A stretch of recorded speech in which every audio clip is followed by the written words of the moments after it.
Hi everyone, welcome back to the channel. My name is H.L. Ackerman. I have a degree in editing and publishing, and this year I have been working on writing a new book project. Last we left off in September's video, I was working on getting close to finishing up what I was calling my birthday book challenge, where I gave myself 30 weeks to write 90,000 words before my birthday and then present myself with this beautiful completed draft of a book for the day I turned 26. I am happy to report that I finished the book in not 30 weeks, but 24. I did in fact hit my September 27 deadline and finished the draft before I went on my dream vacation. Then I took a break from the draft and my husband and I went on a week-long vacation out to the Scottish Highlands, which was, I don't even have words for it still. This is now looking back almost a month ago, and it was a dream. We hiked through the Isle of Skye and we stayed in Inverness. We saw lots of castles. It was just a beautiful trip. It was so nice to not only step away from the book for a little while. This is the first time I've had a break since becoming a new mom. It was just an amazing trip. If you ever get the chance to go, I highly recommend it. I miss it so much, and I've definitely been in this state of mind, like a midlife crisis post vacation, where first of all, how do you exist after going to Scotland? And second of all, because it was one of my lifelong dreams, what do I do now? There were 3 things I wanted to do in my life. First, I really wanted to be a mom, and I'm a mom, and that's the best thing ever. Second, I really wanted to go to Scotland because my family has a lot of ancestry there. I got to go, and I got to go with my best friend. That was a huge, huge privilege, and I'm so grateful that I had that experience. And third, I really want to publish a book. And we are working tirelessly on this project, and I really have confidence, and I have this just optimism that if we continue to work hard on it and get it cleaned up and ready for agents appropriately, I feel like I can go the distance and that I can get, if not this book, then the next one to publication. Maybe that's what will take me my whole life, and that's the dream that I will pursue. I love family, I love experiences, and I love stories, and so that makes up the things that matter most to me. So I'm just very grateful. I want to express my gratitude that I was able to go. I want to share some pictures because it was so fun and life-changing. But yeah, I loved it. I loved it so much. If you get a chance to go, I highly recommend you do. If you've already been, drop in the comments your favorite place to go in Scotland, or your favorite memory or something like that. Meanwhile, let's get back to talking about the book. I finished the book on September 22nd, so a full 5 days early, and I think it's because when you get into that final stretch of finishing a draft, it kind of just all comes together. At least for me, in my mind, it all comes together. That is the scene. The ending chapters are the scenes that I have been thinking about the most out of the entire draft. A close second would be the first chapters. The first scene is something that's always on your mind when you have a book idea, and then the last scene is something that I'm always thinking about. It was so quick, just writing through the end of that. I think I averaged, I'll put it up on the screen, I think I averaged 5,000 words both weeks because I needed to hit 17,000 and something like that. But I ended the draft at 90,278 words, which is crazy. And I'm so excited because this means that not only did I hit my goal and I've got this amazing birthday present of a brand new draft, but I'm actually jumping into developmental edits and getting ready to send out beta reader invitations for right around my birthday, right after my birthday. And it's just so much further along than I expected it to be. And as someone who has always struggled with deadlines, that is an amazing feeling. In my last book, I was really worried about hitting 100,000 words just because I wasn't sure if I could. And so I did hit 100,000 words, but a lot of those words really need to just be gutted out of the book and completely rewritten. And it's more work than I'm willing to give it right now.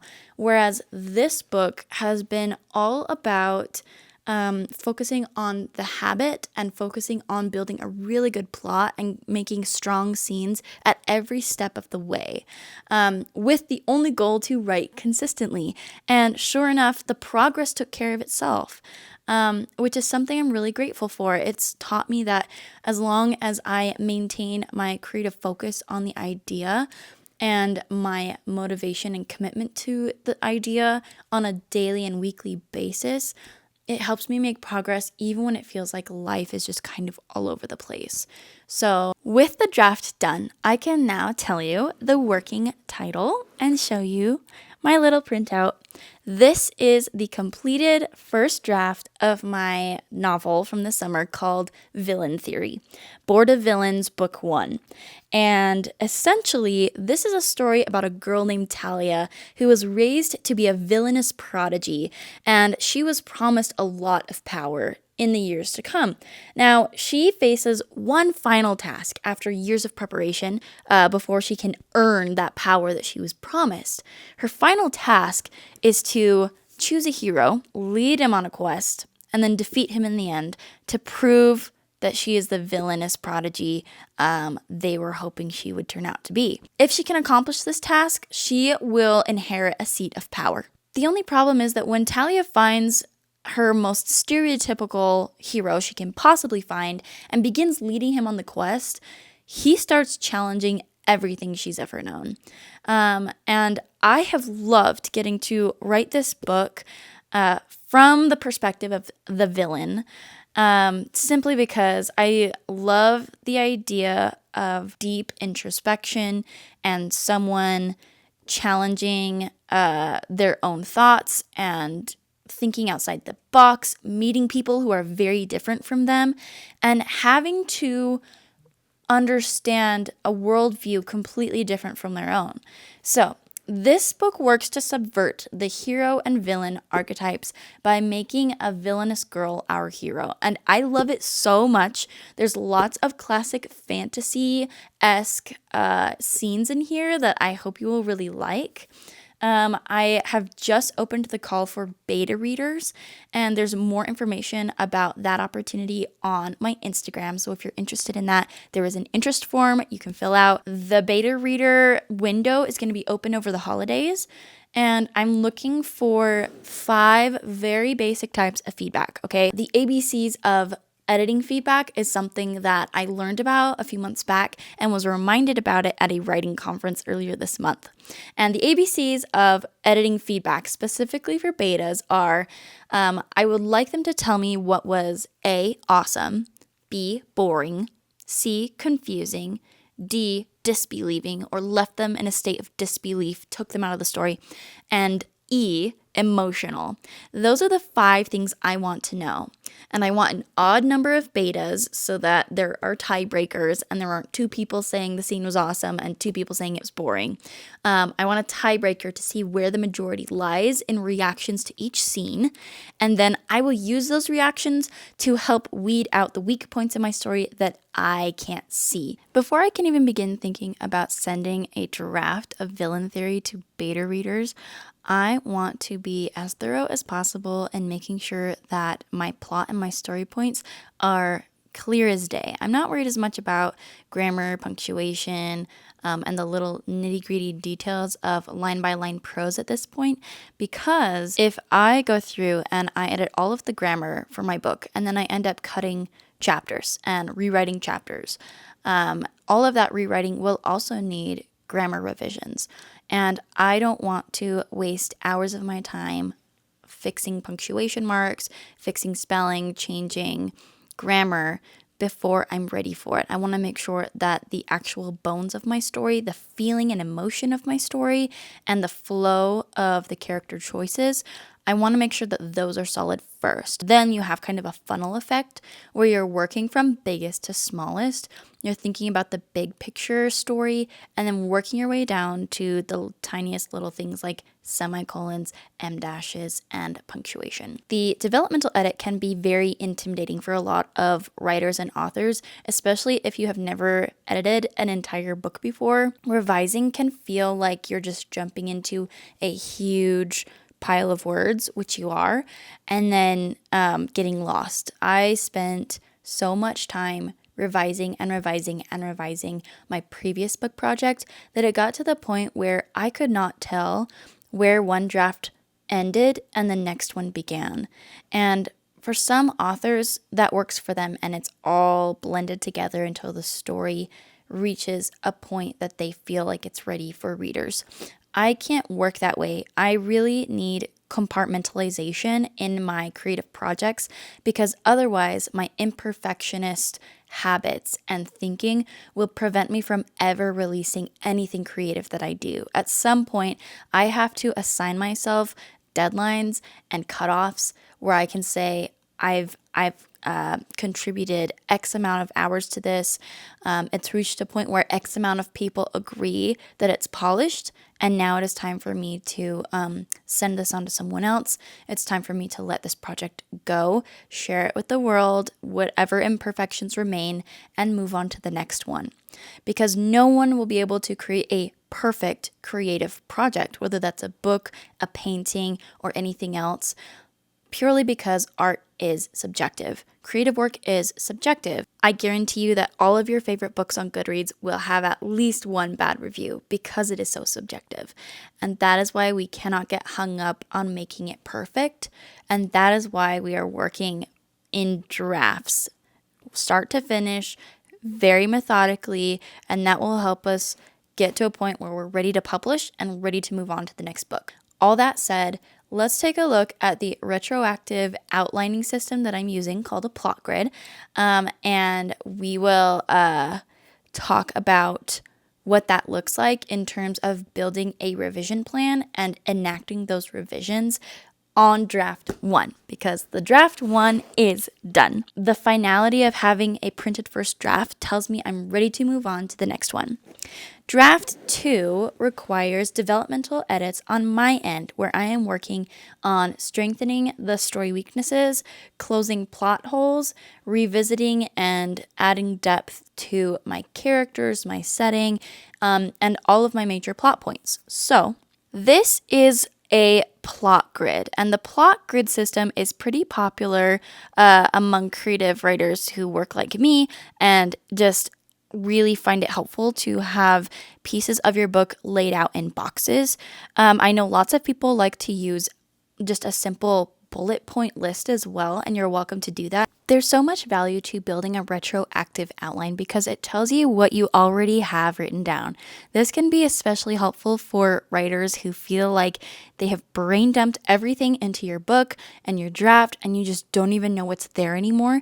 This is a map that tells you exactly where everything is, all of the important pieces, without worrying about all of the extra stuff that helps support it, but doesn't carry the story as much. So you are obviously free to customize and build out your plot grid if you choose to use this method however you want. You can use whatever columns you want. This is by no means a science. It is simply an approach that helps with people who like boxes. My brain is essentially a giant waffle, and I want all of my little pieces of my story to live in different boxes of the waffle, and then I can see the forest for the trees. The way I have set up my plot grid, and I've actually filled out a lot more than this, but I don't want to show you my real one because it has some spoilers right in the beginning of the plot grid, just in case you ever actually want to read my book. This is just kind of a very rudimentary, rough outline of what it looks like, the one I've built out in Scrivener. This is a plot grid.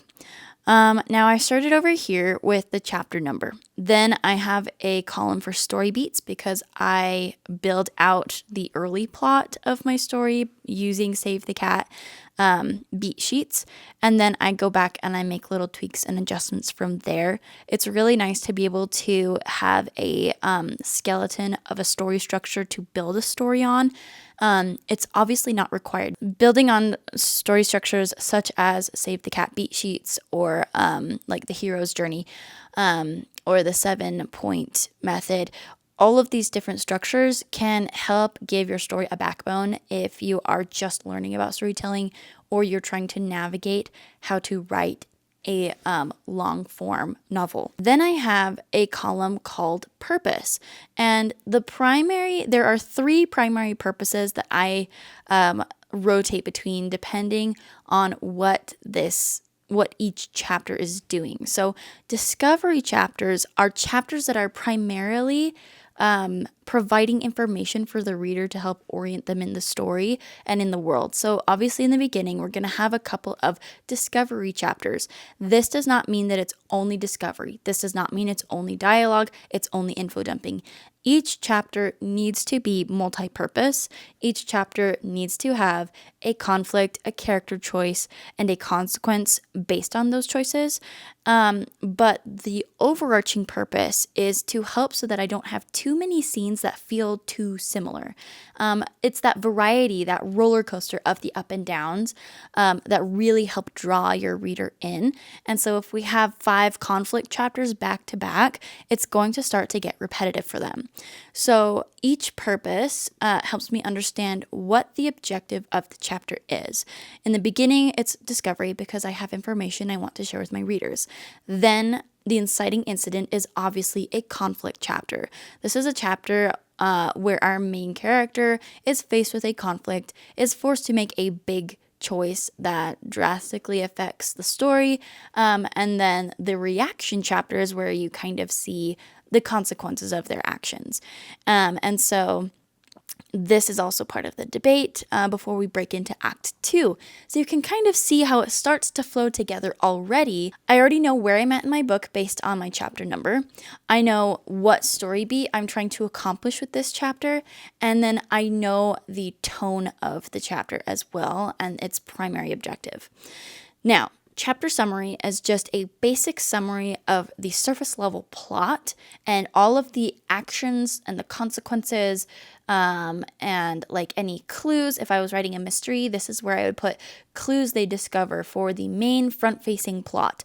This plot is Talia needs to design a quest and lead a hero, defeat him, and then report back to the board to obtain this power she was promised. So all of my chapter summaries are focused on that exact tagline. They are focused on Talia trying to fulfill her purpose, trying to accomplish her mission.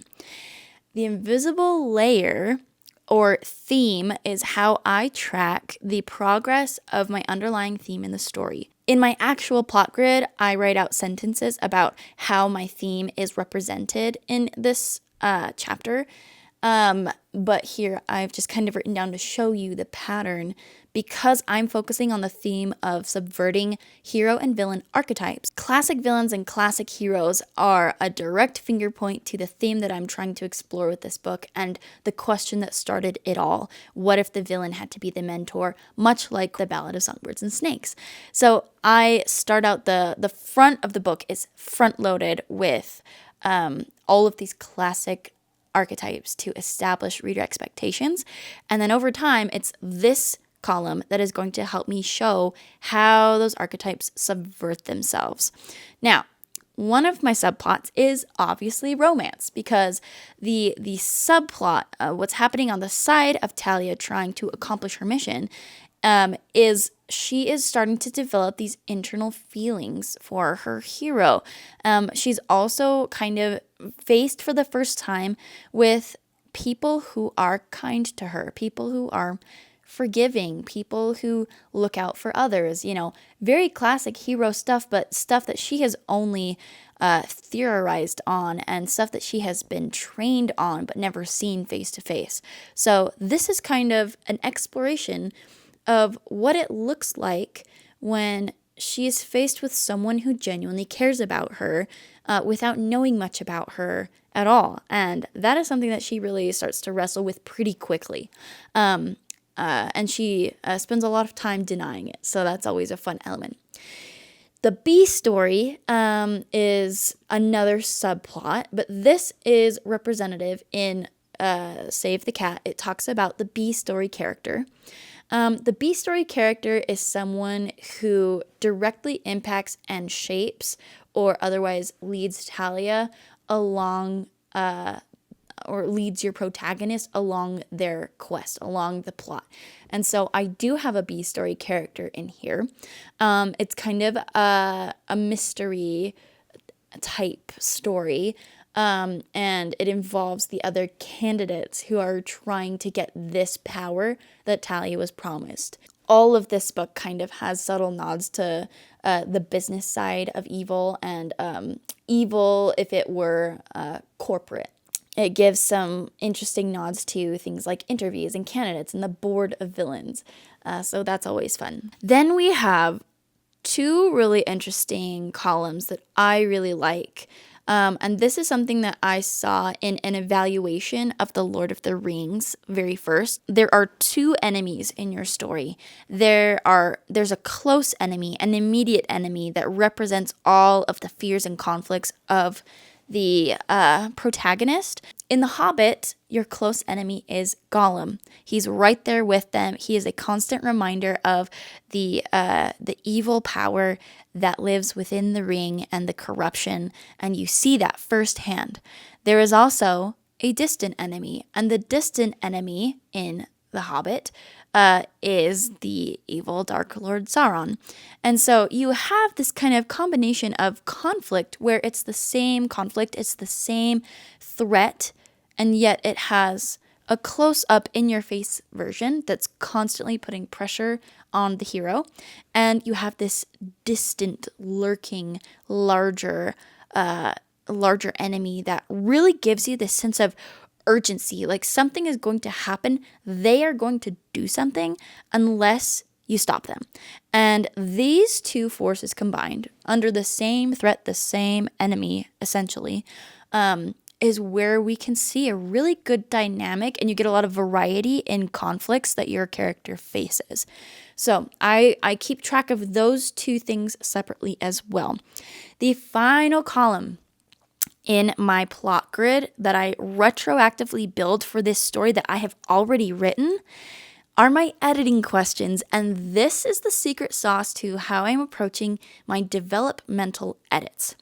I am reading through my manuscript like a reader. I am reading through each chapter. I am noting these different pieces of my story, and then I am asking myself questions about what is missing, what's confusing. Did I see this twist coming? Is it too obvious? Is it too vague? Is it too out of the blue? Can I picture myself in this setting using only the words that are already on the page? This can be a really hard piece of the self-editing process simply because as writers, we are burdened with the curse of knowledge where we already know everything about the lore and the history.